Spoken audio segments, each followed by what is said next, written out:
There we go. My mute button is rather sticky these days, so sometimes it's not working as well. But I'm working well, and I hope all of you are well. Good morning and welcome to another Solid Ground. I think this is the 110th episode.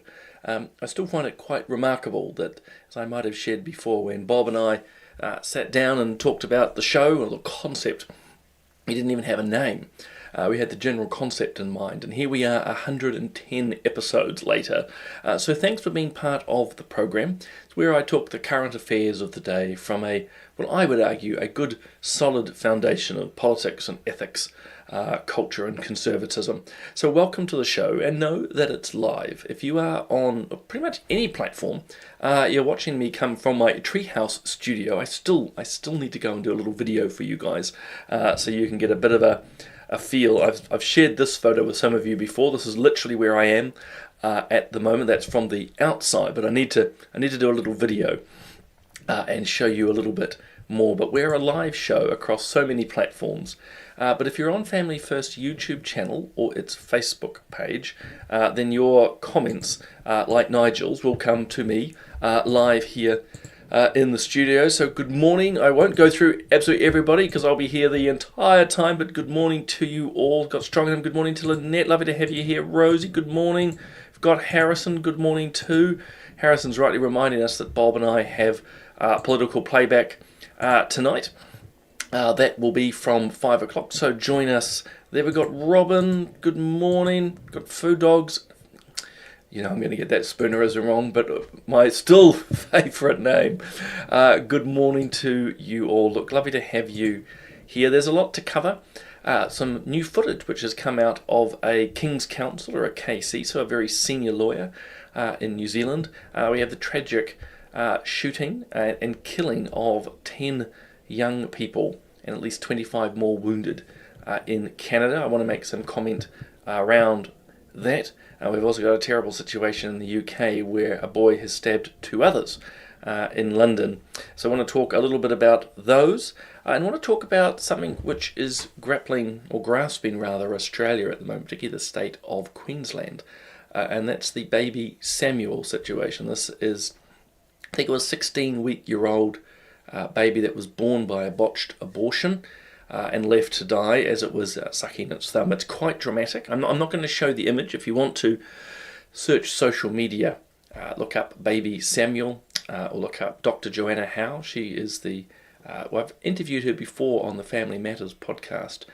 She's a young mother of 5, Rhodes Scholar, law professor, and very strong pro-lifer, and she's calling attention to this. So we'll talk a little bit around the baby Samuel situation. I'll start with New Zealand though. I'm just going to play a video. This is a man called Michael Reid. He's a King's Counsel, and this is all linked to, I think it was last year, there was an event, and you might remember it. There was an event at the place called the Northern Club. I'm not a member, but it's an exclusive club in Auckland. You pay to be a member, and many of the well-to-do and the good, the lawyers and the bankers and so forth are there. There was a series of private functions. One of them was Winston Peters, who was talking.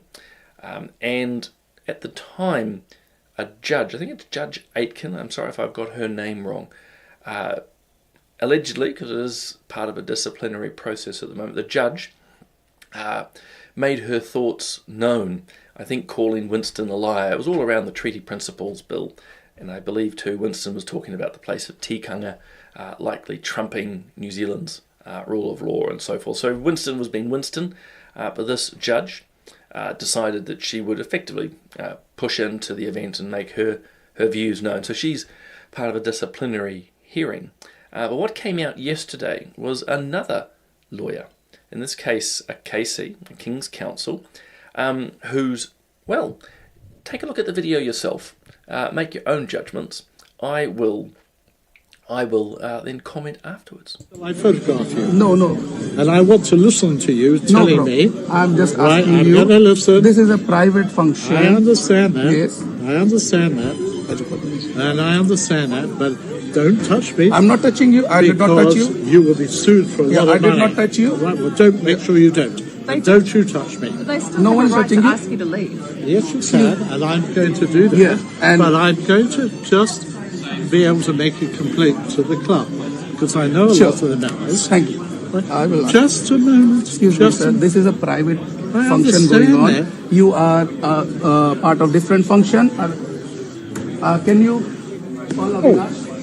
Hang on, you've got my phone. Oh, I don't. Well, it's not there. There we go. Hang on, excuse me. Right. So would you tell Winston from me, please, that I'm upset about being a New Zealand First supporter and on your mailing list? I believe you can tell him later when you meet You him. can send us an email. You can send them an email, yes. Well, But, Happy to but this receive was it. not the correct thing, sir. You are part of a different function. You should be in that function. This is part Can of you be quiet?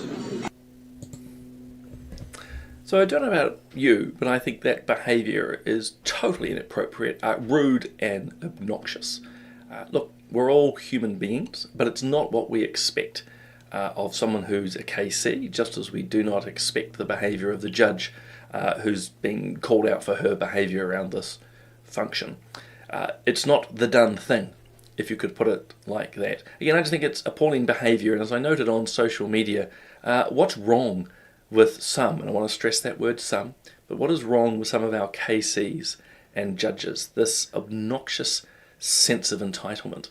And what they don't seem to appreciate is, of course, behaviour like this actually undermines our confidence in the work that not only they do, but the wider profession. And in a time where we are finding social cohesion is under challenge, our trust in the democratic system, certainly our trust in mainstream media, is undermined and it is declining.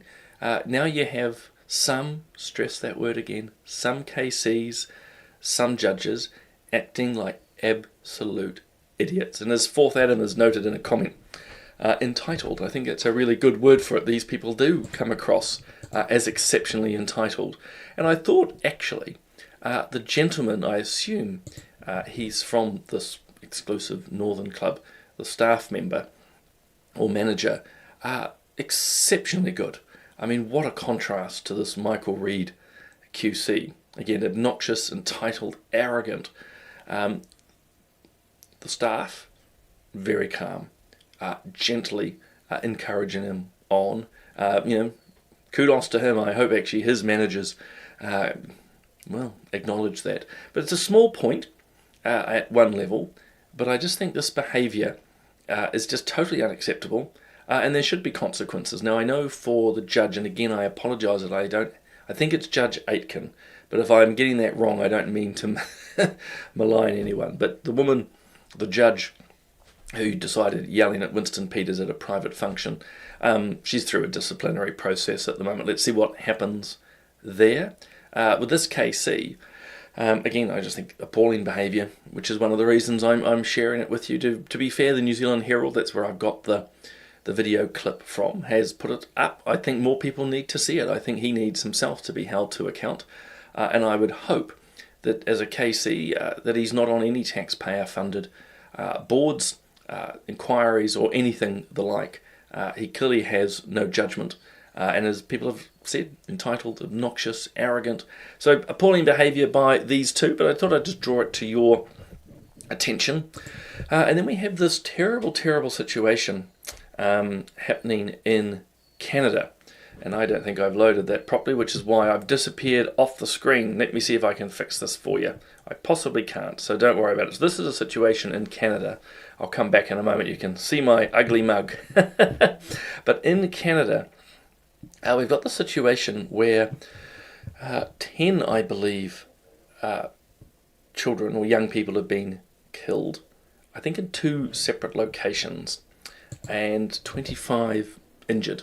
So this is in a place called Tumblr, so it's a very rural part of Canada. So I mean, first and foremost, as I saw an earlier comment, as someone mentioned, it's very sad.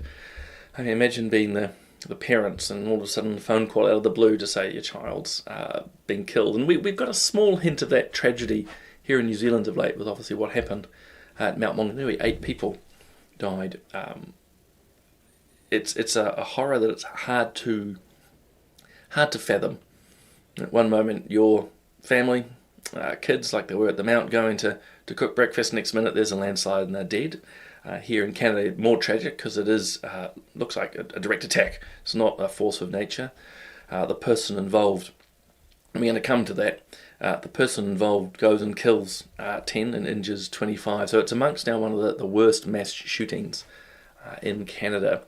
So thoughts go obviously to all the families, the wider community. As one of the priests in the area said, look, everybody knows everyone. It's a small area. And they all know who the shooter is.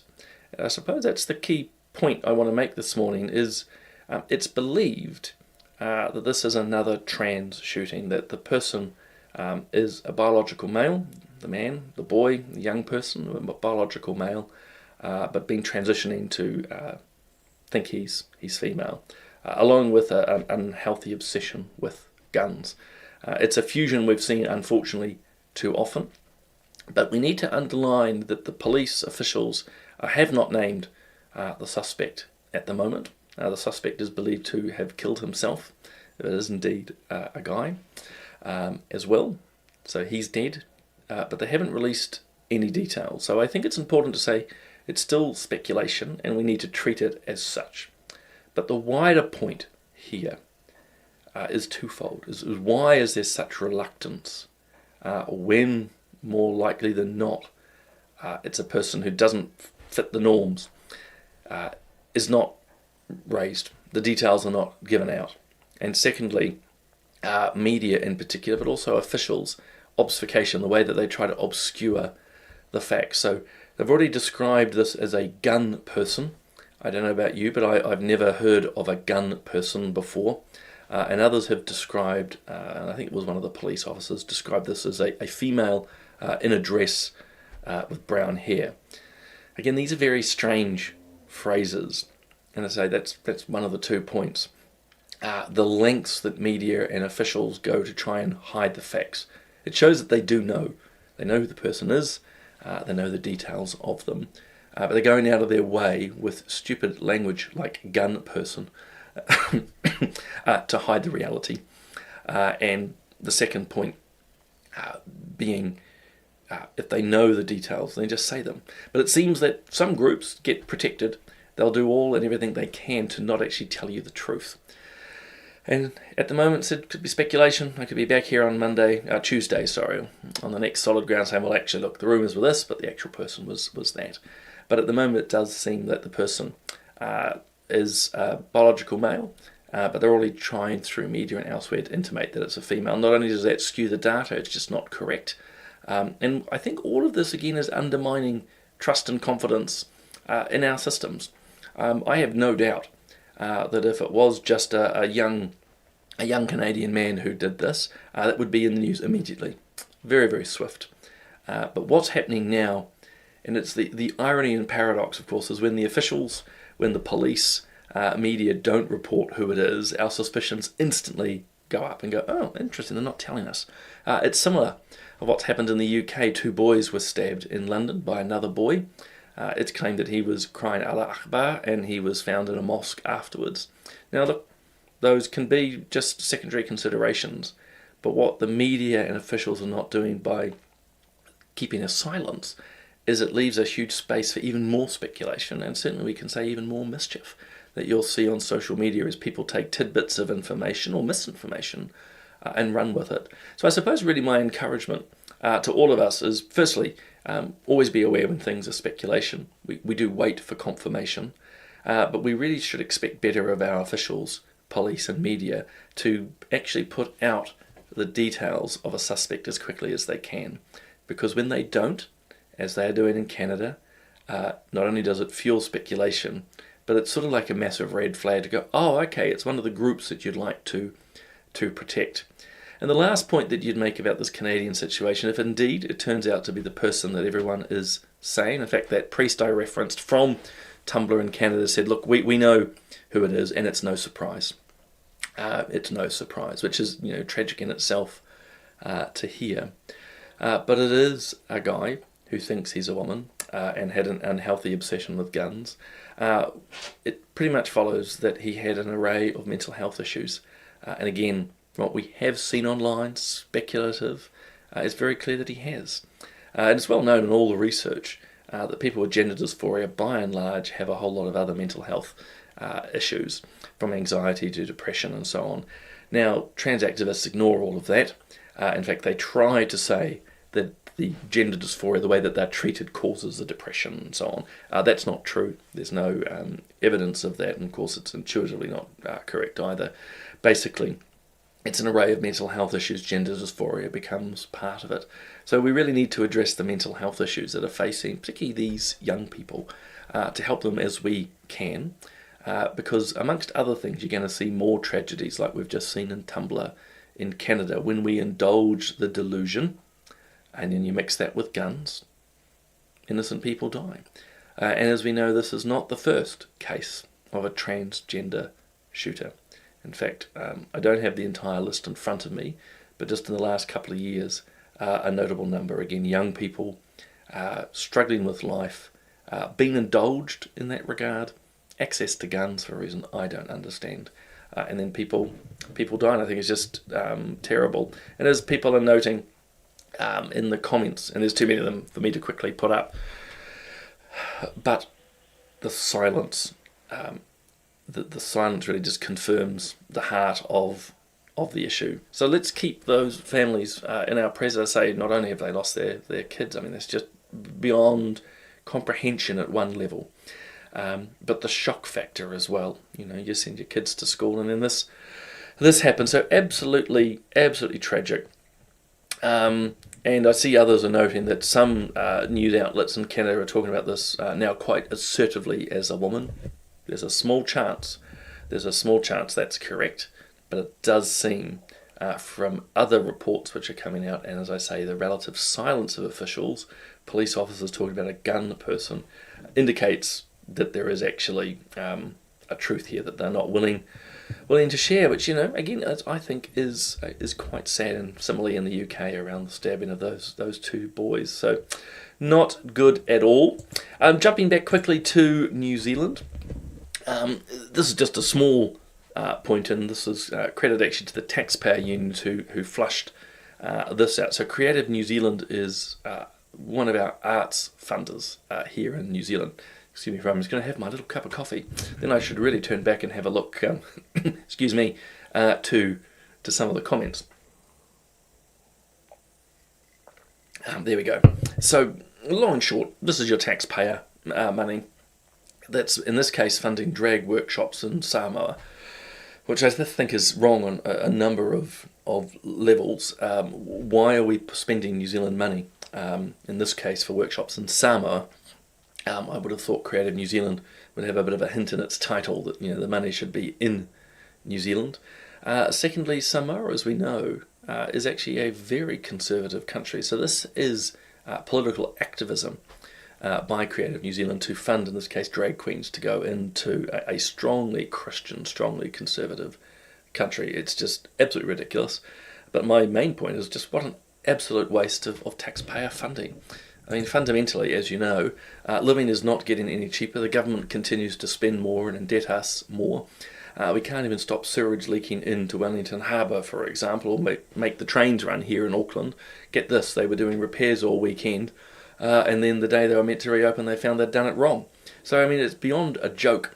And the former politician in me looks at this and goes, the priorities are just all wrong about where taxpayer and ratepayer spending is going, including this $25,000 for drag queens to go and run workshops in conservative Samoa. I mean, it's just nuts. I mentioned the baby Samuel situation. So Joanna Howlett's the lady there on the left. I've interviewed her on Family Matters, so look her up. Again, amazing woman. I've met her as well. Just a fire in her belly when it comes to pro-life issues. And I don't know why I keep dropping off the screen here, but I clearly do. So what is remarkable is just how they are trying to treat this situation at the moment around baby Samuel. So I'm not going to show the image, but it was a botched abortion. we understand.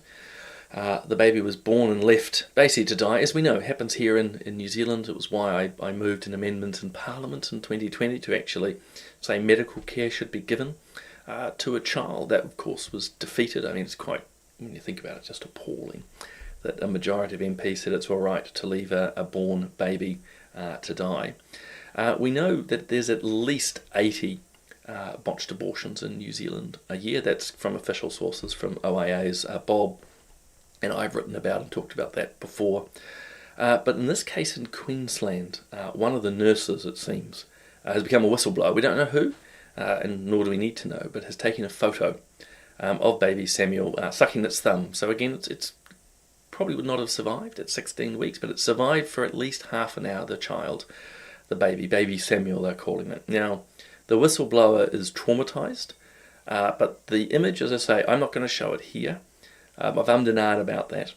Probably there's not, I don't want to shock people who might find it disturbing. I mean, at one level it's not, it's a human child, but for others it could be a bit traumatic to see.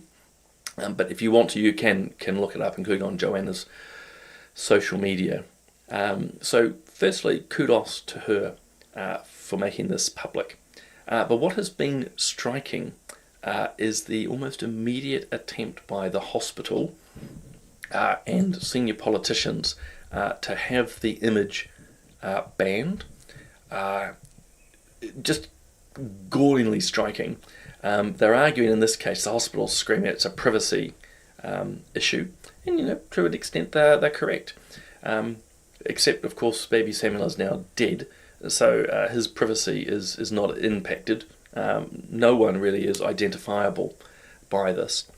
But you would think there's actually, and on the moral, and I would argue ethical side, there's a much bigger picture here, which is actually exposing something quite grotesque and disturbing. And when you think about other things which are happening around the world, in, I don't know, Ukraine or Gaza or wherever, I mean, these are conflicts, to be fair. There's lots of photos which are coming out to expose what's happening. In fact, a lot of journalists spend their time not only doing reports but taking photos of things to expose. I mean, gosh, you've even got the Epstein files at the moment. No one's really running around talking privacy issues. But all of a sudden here, when it's about a little baby, 16 weeks, 16 weeks old, sucking its thumb and being left to die, the officials are not engaging in the substantive part of the debate. They're not discussing how this happened, whether it was morally acceptable, ethically acceptable. No, what they're trying to do is shut the discussion down. They're trying to do a witch hunt on the supposed argument of privacy.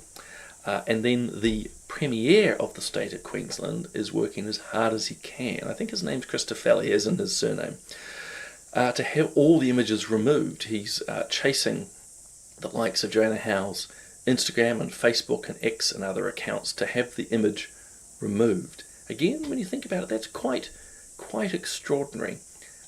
This is not only a little human being, a little precious human being, which has now died. It's highlighting a pretty tragic, awful situation. The public good here is to have the discussion, but they don't want to. They want to shut it down. They want to strip away the evidence. At the same time, of course, that these guys will be demanding more evidence, more photographs in a whole lot of other areas. So just awful. And then on top of that, but just shows you the pro-death mindset, particularly of the Premier of Queensland, has also had another vote in the Queensland Parliament to gag any discussion about abortion in the Queensland Parliament. Just think about that for a moment. I mean, not only has he said, look, this topic, amongst all topics, we're not talking about it. And you can't talk about it. It's extraordinary that the majority of MPs there, including, and I know some of them, good Conservatives, good Christians, voted for this to gag themselves. But step back for a moment from even the abortion debate and just think about your parliamentary democracies. Imagine New Zealand's parliament saying there are topics we just won't discuss.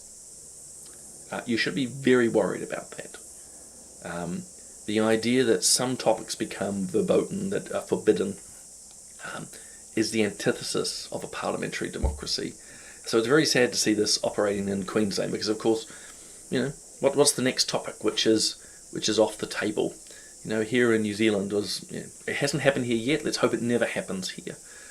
But you imagine, because it might bring it home a little bit, if the New Zealand Parliament said, look, we're not going to discuss abortion, we're not going to talk about euthanasia, in fact we're not talking climate change anymore, you can't talk about the treaty, just any of the controversial issues. Again, it's quite extraordinary. So I'll wrap it up there. I'll come back to this on Tuesday. As I say, if you will or can or want to, look up Baby Samuel, go to the likes of Joanna Howe's Instagram,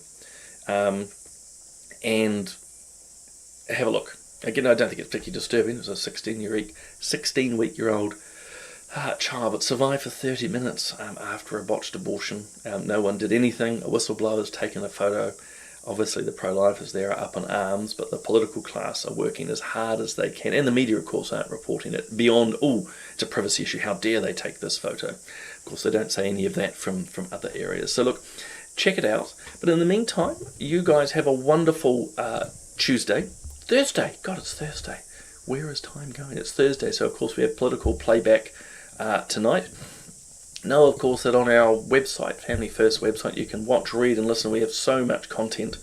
It's not funny. Bob, of course, will be back tomorrow morning, which is great. He's also busily writing on his Substack. This is one from a few days back. Bob is prolific compared to me, but I've just dropped the Substack yesterday around Jimmy Lai. So this is the Hong Konger who's basically going to die in prison because he believes in democracy and freedom.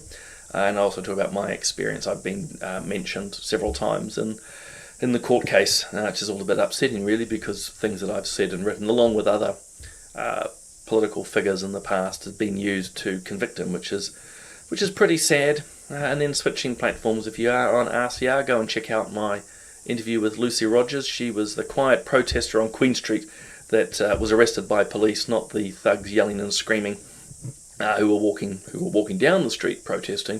No, they went after her.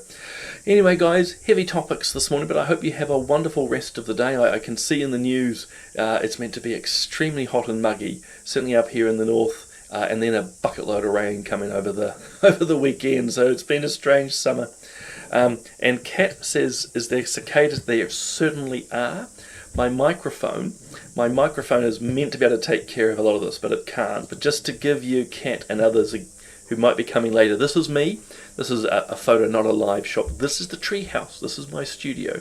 And I am surrounded by trees, as you can see in there. And beautiful sound of cicadas. So I'm sorry you've got that rhythm coming all through. But yes, this is New Zealand in summer for you. But guys, have a wonderful rest of your day. I look forward to seeing you all either tonight on Political Playback or next Tuesday.